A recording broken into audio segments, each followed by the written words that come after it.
नमस्कार दोस्तों, स्वागत है स्टॉक पल्स डेली में। आज हम बात कर रहे हैं भारत की दूसरी सबसे बड़ी mutual fund company ICICI prudential AMC के आईपीओ की, जो इस समय जारी है और कल यानी 15 दिसंबर 2025 को बंद होने वाला है। यह आईपीओ अपने आकार, वैल्यूएशन और वित्तीय प्रदर्शन की वजह से बाजार में चर्चा का विषय बना हुआ है।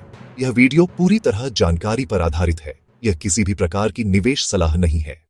किसी भी निवेश निर्णय से पहले कृपया अपने सीबी रजिस्टर्ड फाइनेंशियल एडवाइजर से परामर्श अवश्य करें। आईसीआईसीआई प्रूडेंशियल एएमसी का आईपीओ, यह इश्यू पूरा ओएफएस है, यानी ऑफर फॉर सेल है। इसका मतलब है कि कंपनी को इस आईपीओ से कोई नई राशि प्राप्त नहीं हो रही है। आईपीओ का कुल आकार 10,602 करोड़ 65 लाख रुपए है और पूरे 4 करोड़ 90 लाख शेयर मुख्यतः प्रूडेंशियल कॉर्पोरेशन होल्डिंग्स द्वारा बेचे जा रहे हैं। आईपीओ 12 दिसंबर 2025 को खुला था और अब 15 दिसंबर 2025 को बंद होने वाला है। इसके बाद इसका संभावित अलॉटमेंट 17 दिसंबर 2025 को निर्धारित है, जबकि इसकी संभावित लिस्टिंग 19 दिसंबर 2025 को एनएसई और पीएसई दोनों एक्सचेंजों पर होने की उम्मीद है। प्राइस बैंड 2061 रुपए से 2165 रुपए प्रति शेयर निर्धारित किया गया है। रिटेल निवेशक के लिए न्यूनतम लॉट साइज 6 शेयर है, जिसकी न्यूनतम निवेश राशि लगभग 12,990 रुपए होती है। शेयर होल्डर कैटेगरी के लिए कुल 24,48,649 शेयर आरक्षित है, जो कुल इश्यू का 5% है। आईसीआईसीआई प्रूडेंशियल एएमसी भारतीय म्यूचुअल फंड उद्योग की प्रमुख कंपनियों में से एक है।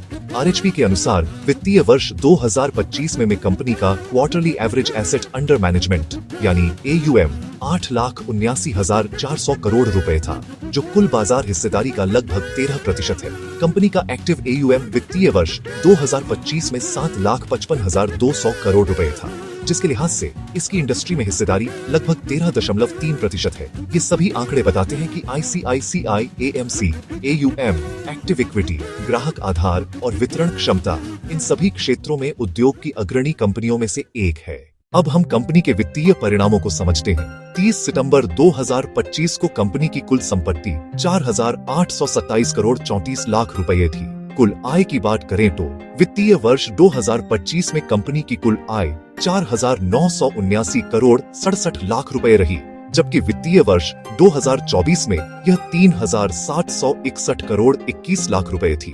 इस अवधि में कंपनी की कुल आय में लगभग 32% की वृद्धि दर्ज की गई है। प्रॉफिट आफ्टर टैक्स यानी पीएटी की बात करें तो वित्तीय वर्ष 2025 में कंपनी का पीएटी 2,650 करोड़ 66 लाख रुपए रहा, जबकि वित्तीय वर्ष 2024 में यह 2,049 करोड़ 73 लाख रुपए था। इस प्रकार पीएटी में लगभग 29% की वृद्धि दर्ज की गई है।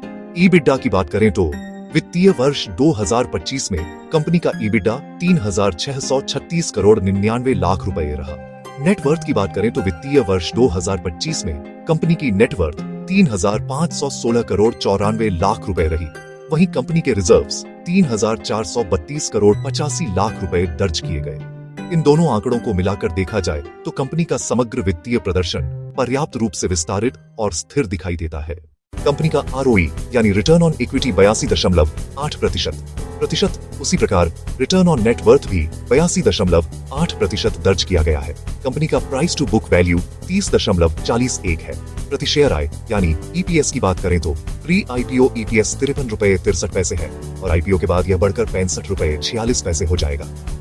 प्रमोटर होल्डिंग की बात करें तो प्री आईपीओ यह पूर्णतः 100% थी, जो पोस्ट आईपीओ घटकर लगभग 90.09% रह जाएगी। ये सभी जानकारियां आरएचपी में प्रकाशित आधिकारिक वित्तीय विवरणों पर आधारित है। आरएचपी में उपलब्ध पीई मल्टीपल के आधार पर एचडीएफसी एएमसी का पीई लगभग 43.9 गुना, निपॉन एएमसी का पीई लगभग 39.4 गुना, यूटीआई एएमसी का पीई लगभग 22.6 गुना और आदित्य बिरला एएमसी का पीई लगभग 25 गुना है। आईसीआईसीआई एएमसी का FY25 ईपीएस 150 रुपए 2 पैसे था। इसके आधार पर प्राइस बैंड के अनुसार कंपनी का प्राइस टू अर्निंग रेशियो 2,061 रुपए पर लगभग 13.7 गुना होता है और 2,165 रुपए पर यह बढ़कर लगभग 14.4 गुना हो जाता है। यह तुलना केवल डेटा आधारित विश्लेषण के लिए है, न कि किसी निवेश सुझाव के लिए। कंपनी द्वारा आरएचपी में स्वयं सूचीबद्ध किए गए हैं। कंपनी का रेवेन्यू बाजार परिस्थितियों और एयूएम पर निर्भर है। म्यूचुअल फंड उद्योग में प्रतिस्पर्धा लगातार बढ़ रही है। इक्विटी एयूएम में कंसंट्रेशन अपेक्षाकृत अधिक है। चूंकि यह आईपीओ पूर्णतः ओएफएस है, इसीलिए कंपनी को इस इश्यू से कोई नई पूंजी प्राप्त नहीं होगी। यह वीडियो केवल सूचनात्मक उद्देश्य के लिए है। यह निवेश सलाह नहीं है, न ही किसी प्रकार की सिफारिश है। किसी भी निर्णय से पहले अपने सेबी रजिस्टर्ड फाइनेंशियल एडवाइजर से परामर्श अवश्य करें। दोस्तों, आशा है कि आईसीआईसीआई प्रूडेंशियल एएमसी आईपीओ से जुड़ी यह तथ्यात्मक जानकारी आपके लिए उपयोगी रही होगी। ऐसे ही डेटा आधारित अपडेट्स के लिए स्टॉक पल्स डेली को सब्सक्राइब करें। धन्यवाद।